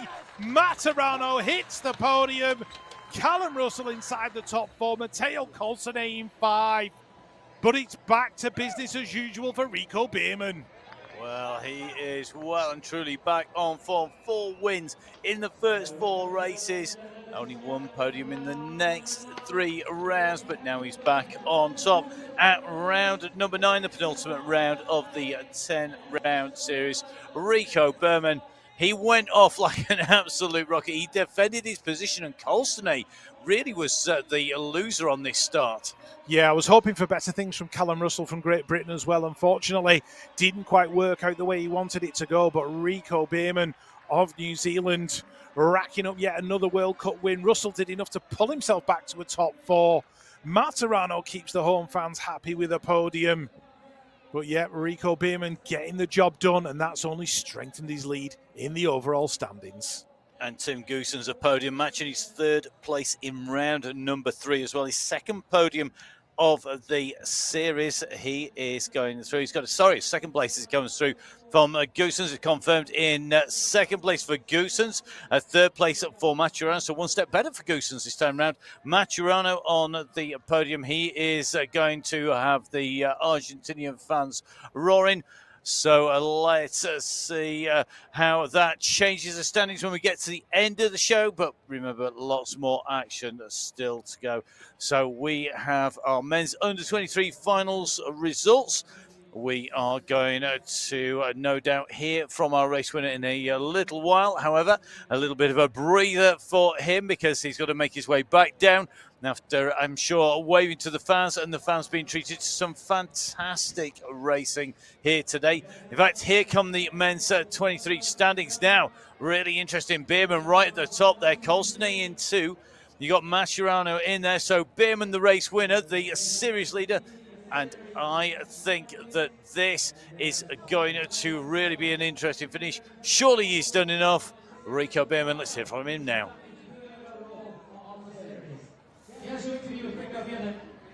Rico, many congratulations. Papendal was the last time we saw you on top of a World Cup Series podium. It's been a long time. How good is it to be back on top again? Yeah, it's cool. I'm glad to do it again and in front of a crowd that doesn't really like me, so it feels good. I like winning, and another win in the books. Talk us through it, because you look so determined there today, all day actually. Yeah, last weekend wasn't my flashiest weekend, and talked to Coach Kurt back home and sorted some things out and set some focuses today and ticked all the boxes, so really happy with it. And we're still waiting for confirmation of all the scores and results and all that, but it looks good for you for the overall series win. It looks like it could happen soon. Yeah, just keep it together and do my thing, and it should be good. But I just want to say a massive thank you to all my sponsors, Speedco, Derek, Kurt, Coach, parents, family, everyone. Another win, and yeah, super happy. And whatever happens this weekend, you'll be going away here from Santiago del Estero and back home to New Zealand. You'll be turning elite for next season, and your first opportunity to perform elite will be in your home country in Rotorua. What will that be like? Yeah, I go to America after this and do a race on their pro circuit, and then go home and get ready for our World Cup. And super excited, and spend some time at home with fans and friends and family. So I'm happy. Well, we'll see you again tomorrow anyway. But thank you very much, Rico. All the best. Thank you very much. So great to hear from Rico Bierman. And if you don't think the crowd like you, we do. Rich definitely does. I think he's a real fan of Rico Bierman. And his start, it looks like he's back to his best. He's had to do a reset here, Rich, and had to come back. He was absolutely fine. He clearly wanted this again. He said that, you know, it was a reset. He was talking to the coach. It was up in his head. It makes a big difference, doesn't it? Yeah, it's you know, mindset's been mentioned twice in these last 2 finals, so very important. So let's see our top 3, and that is going to be headed by Rico Bierman. But first of all, the first man on to the flower ceremony will be the home rider from Argentina. Well, he had a great weekend last weekend. He's on the podium again here in round number 9. Thomas Maturano from Argentina takes away 3rd place with one more opportunity to get a hometown podium. Tim Goosen stepping up from 3rd into 2nd. Another podium for him to this season so far. And will he be able to go one step better next time round? Well, the man trying to stop him will be Rico Bierman, the series leader, who will be looking to wrap up the series with a win. Your race winner here today. So your top 3 today: Thomas Maturano in 3, Tim Goosen's in 2, and Rico Bierman in 1. What a top 3, Rich. Great racing. Probably couldn't have predicted that as being your podium when we came into the studios earlier on today. No, it's certainly been mixed up yet again, but Rico Bierman, as he said, he was, you know, he set some focuses and ticked some boxes, and I think mindset's been very important to get back from where he was to where he is now, and I think he'll keep that mindset going into round 10. Well, this next final that we've got coming up, that is going to be all about mindset, isn't it? We have got Sayas Kakibara and Bethany Shrivers. Yet again, they meet for the first time.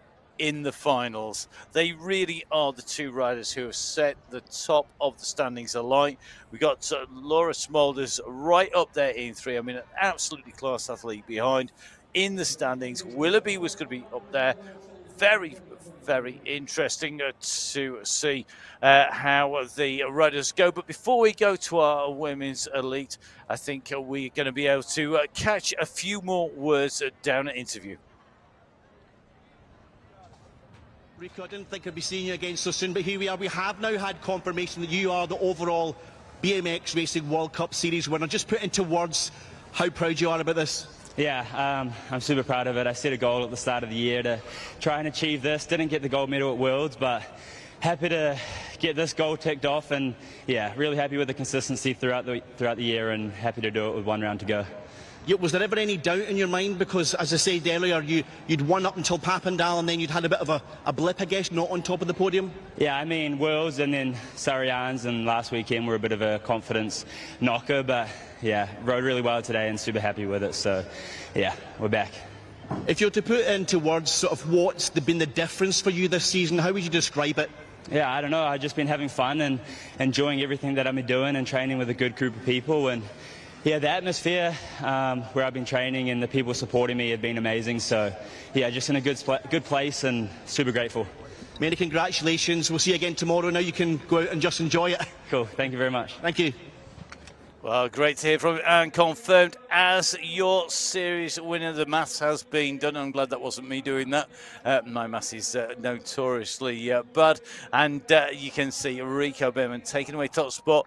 It's not done and dusted behind, and every position in the standings count, because these riders are moving on into elite. A lot of them, this is their standing in the world, and this is where they're going to want to be. They want to be up at the top. Great to see that competition, though, open below, and we're going to catch up with the action when we go across to our next round for the final round of the under-23 with Rico Behrman confirmed as champion. Who will be the winner of this round's women's elite final? 2 riders have taken top spots so far this season. They're the top 2 riders, is Saya Sakakibara and Bethany Shriver, but it's BMX, Rich. We know anything can happen.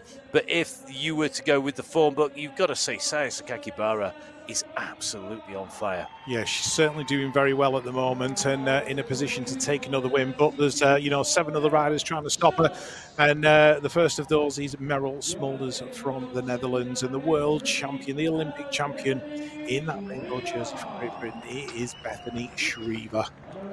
Gate 4 on the 2 plate. She's been a World Cup champion, Olympic bronze medalist, and world champion as well. It's Laura Smulders from the Netherlands. Gate 5 on the 23. She's already got a world championship to her name, and she'll be looking for the win today. That is Felicia Stansel. The 14 certainly put a great ride in the semi-final, picking up that qualifying position, Gabriela Bolle Carrillo. The 207 out of Brazil, Gate 7, Paula Reis Santos. And gate number 8 on the outside, on the 6 plate, the green and gold of Australia. It's Lauren Reynolds. So the first of our elite women's finals coming up. We're going to have the elite men's finals to follow, but this is going to be for the win in round number 9.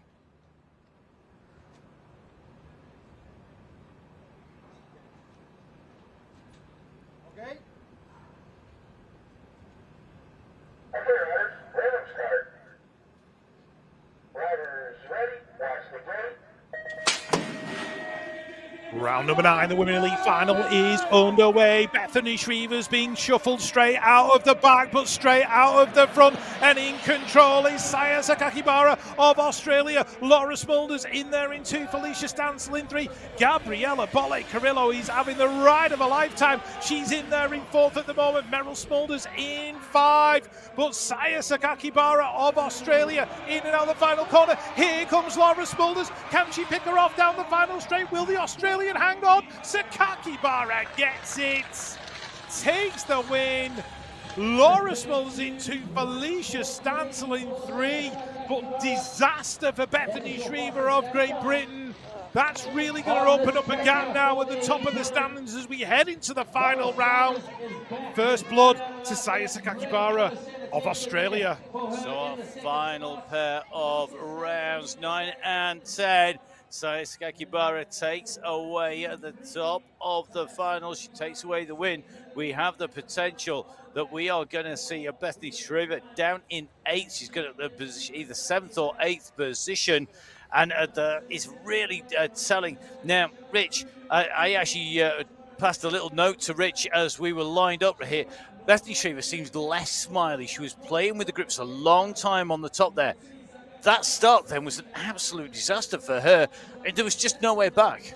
Yeah, once you've been shuffled out of the back in a World Cup final, it's very difficult to get yourself back to the front.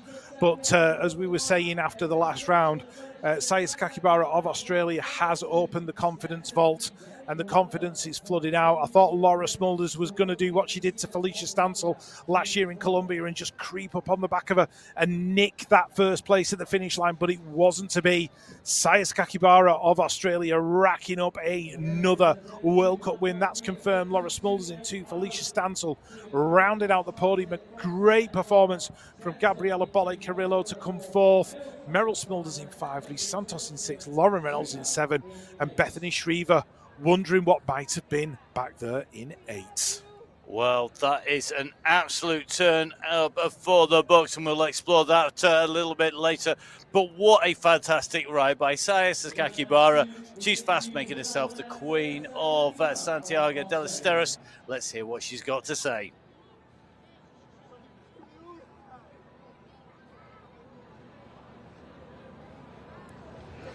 Saya, many congratulations. Another win here in Santiago del Estero. How much are you enjoying racing here on this track? I love it. I mean, 2 wins now in a second. I don't know, I think coming into this week, was definitely less nervous than last week. I know the track, I know I can be good, and it was just about that pressure of repeating it. And I think that as everyone goes on, it kind of becomes really repetitive because we're doing so many laps and everything. So it actually got really much harder and harder as the day went on. And I'm sure it's going to be hard tomorrow as well. But yeah, like I said last time, it's just me against me. And I've been winning so far against myself. So yeah, good day. It is you against you, as you say, but it's also you against the likes of Beth Shriver for the overall World Cup Series win. It looks like you might have one hand on that now. How do you feel within yourself about all of that? Yeah, awesome, really. Yeah, like I said, I know that I have to race against all these girls. Bethany was really close in points, and I knew that this race in particular was going to be a really important one. So I was just really happy that I was able to go through my process. I think I did a really good hill and gate. So yeah, feels good. Well done. Thank you very much. Thank you so much. Or can I say something else? It's my dad's 60th birthday, so happy birthday to him. Sorry to tell everyone you're old. Thank you.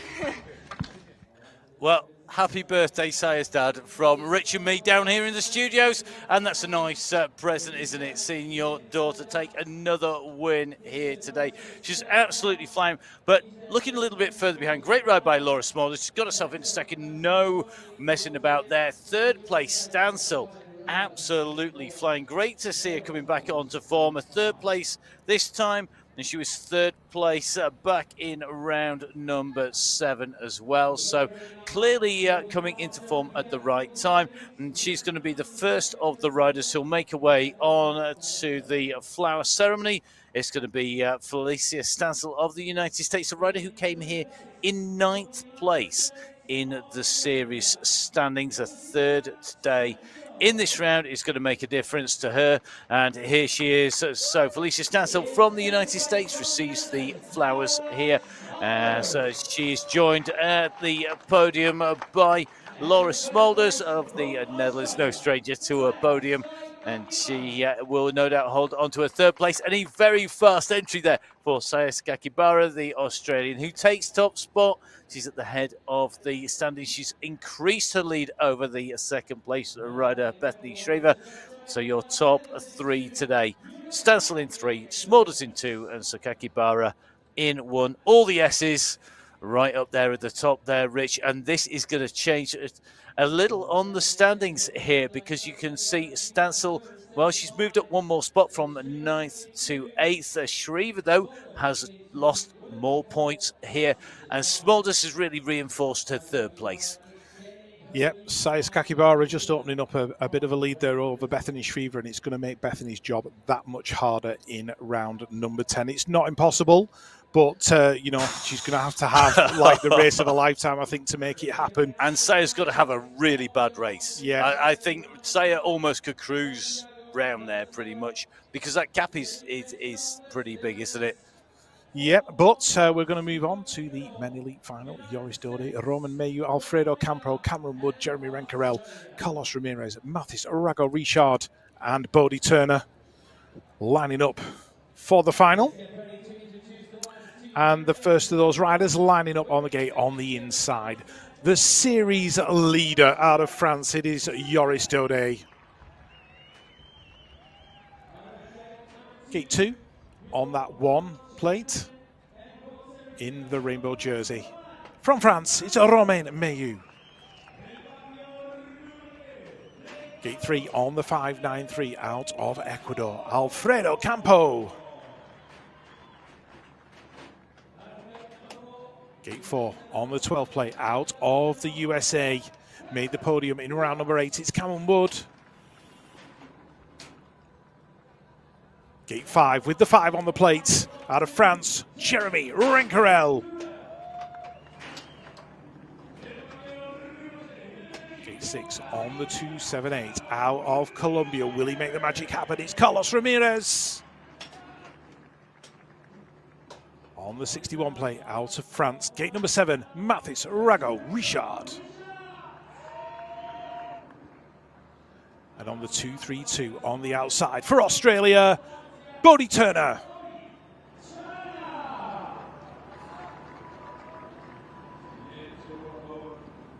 So this is it, the last final of round number 9. It's the men's elite finals here at Santiago del Estero. Last chance to score points before we move on to the very last day of racing. Our last round here was action-packed. Will they all make it through? Who will take away top stop this time? Mayu and Dode lined up together. The final is go. Who's going to get the win? Roman Mayu just getting his nose out in front, but here comes Cameron Wood of the USA picking up the whole shot. Wood, Mayu, that's Bodie Turner of Australia inside the top 3. Is he going to pick up his first World Cup podium? But here comes Joris Dode trying to get past him. Dode in there in 4. Mathis Rago Richard on the inside as we approach the final corner. Dode still in there. Bodie Turner in 3. Roman Mayu in 2. Cameron Wood of the USA is going to take the win. Who got that 3rd spot on the line? It's a photo finish between Turner and Dode. No doubt on your winner, Cameron Wood. Roman Mayu in there in 2, and Cameron Wood's a very happy man. But who got that 3rd spot on the podium? What a race, what a finish. Such a happy rider, and no surprises there for Cameron Wood. He was absolutely flying there, and I tell you what, that is a fantastic return to form from the centre there. Just that you could see, absolutely not afraid to push up on the world champion as they came in. Dode getting pushed down into what was a 3rd spot, then pushed to the outside even further as Bodie Turner came around the inside to edge him out, and it left Dode with a lot of work to do. However, he dived across. Has he made it in 3rd? Well, that's going to be very close indeed. But what a result for Cameron Wood, your race winner here in the men's elite final. Well, great to see him back on form, isn't it, Rich? It definitely is, and I've got to give a shout to Bodie Turner for coming across from gate number 8 all the way from the outside and possibly picking up a podium. That is a superb performance from him. Look how close it was between Turner and Dode. I think Turner's just picked it up. He'll get his first World Cup podium. possibly even his second. I think he might have picked one up at Manchester a few years ago, but certainly it's his first one of the season, and no doubt about your winner, Cameron Wood of the USA, way to come back from injury. Supremely good performance from the American, throwing his gloves into the crowd, keeping the fans happy. I think Team USA picking up more gloves, points. his goggles. I'm not surprised he's been throwing them in there. He's got a lot of support from them on the way through, and the crowd have been absolutely superb as always. Cameron Wood taking away the victory. Romain Mailloux in France for in second, and it is Bodie Turner confirmed as third place. Joris Dode in fourth, Jeremy Renkerel in fifth, Ramirez in sixth, Rego Richard in seventh, and Campo Vintimilla in eighth. And that was a cracking race there. Romain Mailloux and Joris Dode seemed to me to get a little bit of a slow start.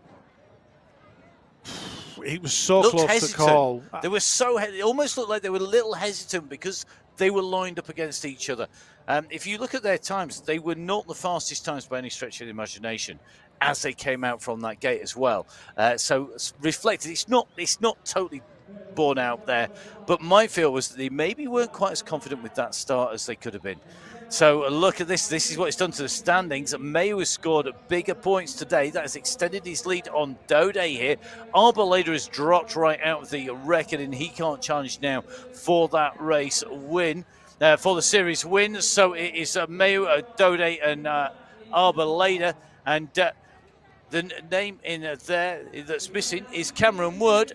Well, we're going to hear from Cameron Wood now. He's down at interview.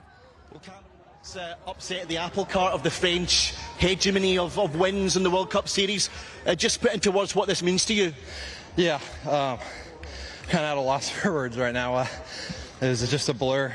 This year's been a roller coaster. There's been a lot of highs and lows. Hard to come here with a whole lot of expectations, but just feel things kind of coming back to me as the weekend went on, and yeah, just unbelievable. Yeah, because after the first weekend in Sakari, you were injured. You've just come back here in Santiago del Estero, back to full fitness. What has it taken for you to get back to fitness and get to the top of the podium today? My everything. No, it's been really the biggest challenge of my career so far. Never really had to deal with a major injury like that and was sidelined for 4 months, so really just took all I had and more. But yeah, just so thankful to be back, and standing up here is amazing. What's this win going to do for you going forward? I think it teaches me a lot about myself. Things weren't perfect leading up to this, and I think as athletes, we learn most about ourselves when our back's kind of against the wall, and just overcoming challenges. So just a big day for me. Cameron, many congratulations. Thank you. Thank you. Appreciate it.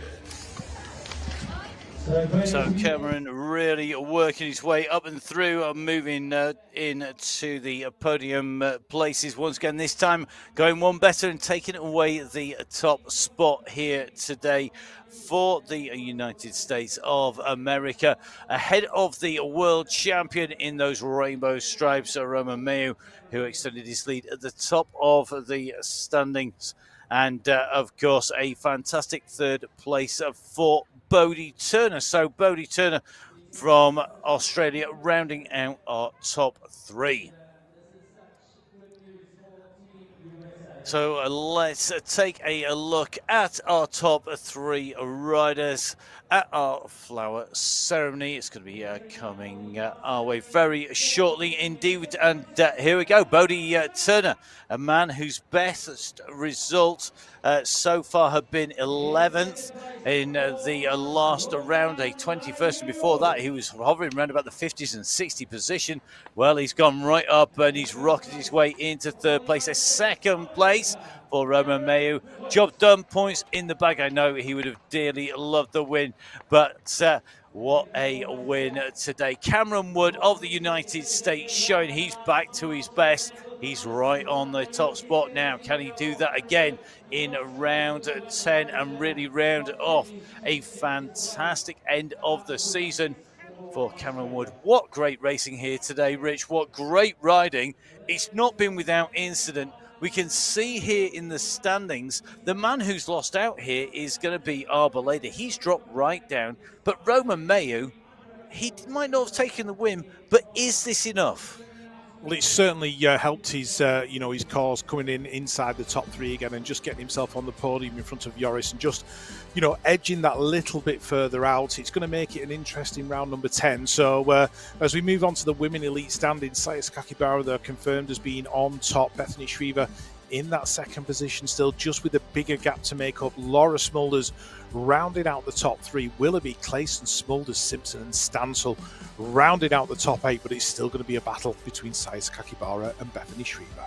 Yeah, still left with that undecided. Rico Behrman, though, well, he has sealed the top spot. Maturano is on flying form. Can he close down on Colson on his home track in the very final round? We have yet to see that. And Tim Goosens on some cracking form, coming back and making his mark. Marslake just about keeping it together in the middle of the top 10 there.